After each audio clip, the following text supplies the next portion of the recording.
దేవుని స్తుతించుడి, ఆయన పరిశుద్ధ ఆలయమందు ఆయన ఈ మందిర ప్రతిష్ట కలిగించినందుకు నీకు స్తోత్రాలు చెల్లిస్తాను. ఈ బలిపీఠం మీద ప్రభువా నిత్యము అగ్ని మండుచు ఉండాలి, ప్రార్థనతో మండుచు ఉండాలి. నీ అగ్ని స్థలం మీద దిగులుగాక. ఆనాడు ప్రభువా సొలొమోను దేవాలయం మీదకి నీ ఆత్మ ఎలా కుమ్మరించబడిందో నీ ఆత్మ ఈ స్థలం మీద కుమ్మరించబడునుగాక. అనేక మంది రక్షణ పొందునుగాక, మారవలసి పొందునుగాక. ఈ రావి కుమార్ ప్రాంతంలో ఉన్న ప్రజలు, చుట్టుపక్కల అనేక మంది ప్రజలు, వేల కొలది ప్రజలు, లక్షల కొలది ప్రజలు, కోట్ల కొలది ప్రజలు రక్షణ పొందునుగాక, మారవలసి పొందునుగాక. దేవుని రాజ్యానికి వారసులగునుగాక.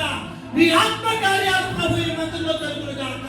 రోగులు ఈ మందిరంలో బాగుపడునుగాక. చనిపోయిన వారు సైతము తిరిగి లేకపోవడునుగాక. అద్భుతమైన ఆశ్చర్యమైన కార్యాలు ఈ స్థలంలో జరుగునుగాక.